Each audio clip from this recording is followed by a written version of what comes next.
Ana Jusid, Bueno, su estación. Estamos hoy pensando en cómo van a ser las estaciones si todo se inunda, si la ciudad desaparece, si las calles que hoy conocemos como tales se transforman en arroyos que estén a la luz del día y los edificios se hunden y se caen. Mis imágenes pueden ser medio catastróficas y un poco poéticas, pero en realidad lo hemos visto Nacen de la realidad. En películas, y últimamente lo estamos viendo en nuestros sueños, en nuestras pesadillas y en muchas de las proyecciones. Para hablar de todo esto, que son miedos que se han vuelto más presentes que hace una década, me parece, porque recuerdo la gran inundación que hubo en Buenos Aires en 1985, que parecía ciudad inundada. Desde entonces hasta hace 2 o 3 años, las cosas andaban como dentro del cauce, y en los últimos años, recordando sobre todo la inundación de La Plata, que está muy cercana, la de hace un año, y las últimas lluvias, nuestros miedos han crecido. Para ello tenemos en línea al experto, economista, escritor, profesor universitario, muy conocido por todos, Antonio Brailovsky. Hola, Antonio. Hola, Ana, ¿qué tal? ¿Qué nos contás, Antonio? ¿Cómo va a ser nuestro futuro si es que las cosas son de una manera y cómo podría llegar a ser si son de otra? Yo creo que para entender el futuro siempre hay que mirar el pasado y nosotros hemos tenido como sociedad una poca mirada sobre el pasado, presionados por la idealización de la gran ciudad y simultáneamente por el negocio inmobiliario. Las dos cosas han influido mucho en la mirada del porteño sobre su ciudad. Pero fíjate un episodio importante en relación con la inundación de La Plata del año pasado, que se inundó la destilería, se mojaron procesos industriales que nunca deberían haberse mojado, hubo una explosión, riesgo de desastre, y finalmente zafaron. Pero en la gran inundación de 1940, de la que hay unos textos preciosos de Roberto Arlt describiéndola, en la gran inundación de 1940, la destilería de La Plata se inundó. Y tuvieron desde 1940 hasta 2013 para hacer algo para protegerla. Y no hicieron nada. Con distintas gestiones, distintos gobiernos, distintas épocas, montones de ideologías diferentes, pero una sola concepción, que es: aquí no va a pasar nada. Una vez que un lugar se inundó alguna vez en su historia, se va a volver a inundar.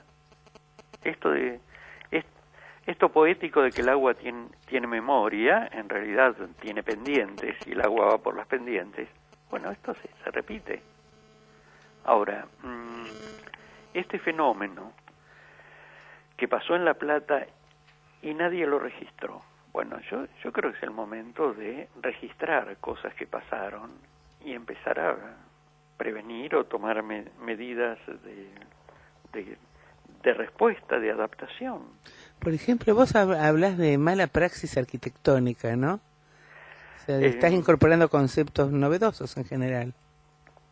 Cuando un médico a uno lo opera y le deja una pinza dentro de la panza, esto es mala praxis.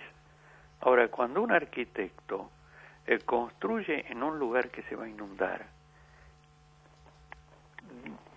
y se olvidó que el lugar se va a inundar y construye igual que en un lugar alto, en un lugar que se inunda hay que sobrelevar la planta baja, hay que tener cuidado con la maquinaria, con los sótanos, con la electricidad, con las vías de salida. Hay que tener en cuenta un montón de cosas distintas que si el lugar no es un área de riesgo. Entonces, uno ve en Ciudad de Buenos Aires que las zonas que han tenido más crecimiento inmobiliario en los últimos años son las zonas de riesgo de inundación. Los bordes de la avenida Juan B. Justo, por ejemplo, las áreas de Núñez que se inundaron con el desborde del arroyo Medrano. Y uno piensa, ¿en qué estaba pensando el profesional? Porque que se inunde una villa, uno dice, bueno, pobre gente, no tenía dónde asentarse, es autoconstrucción.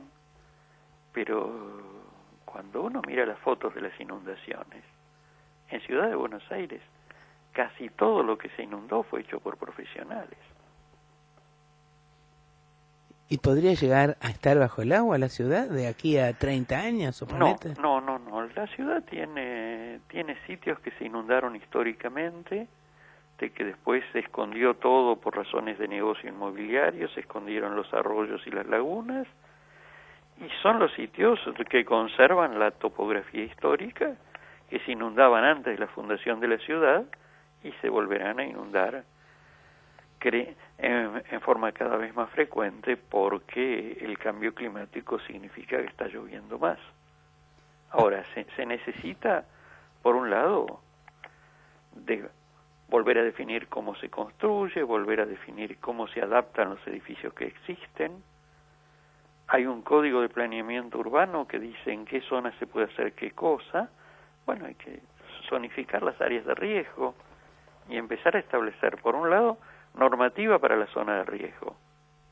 Esto de que en cada lluvia las cajas de luz empiezan a humear y tienen cortocircuito. Bueno, hay que definir dónde no podés poner una central de electricidad subterránea porque se va a inundar. Antonio, ¿y hay organizaciones de vecinos a favor de respetar el código de planeamiento o de mejorar estas construcciones? ¿O todavía estamos todos muy aislados? Hay mucho movimiento vecinal de afectados. Hay mucho movimiento vecinal de afectados, y allí hay un cruce muy interesante entre la gente que plantea hay que adaptar la ciudad y reconocer que los problemas existen. Por ejemplo, que Avenida Cabildo no puede ser que se cruce con cuerdas. Si hay que poner un puente peatonal, hay que ponerlo. Es decir, vecinos que dicen hay que reconocer el problema, y por el otro lado, vecinos que dicen hay que tapar el problema porque se me desvaloriza la propiedad. O sea, el negocio primero. O sea, la cuestión es, ¿está primero la gente o está primero el negocio? Bueno, Antonio, te agradecemos muchísimo, como siempre, que pongas en palabras siempre tan sencillas, tan al alcance de todos, cuestiones tan sentidas, tan complejas de nuestra vida cotidiana y de nuestro futuro. No sé si, Hugo, querés saludarlo, Antonio, y agradecerle siempre sus palabras claras y sus conceptos, como acabas de decirlo, Ana. Muchas gracias, Antonio. Gracias, Hugo, y gracias, Ana.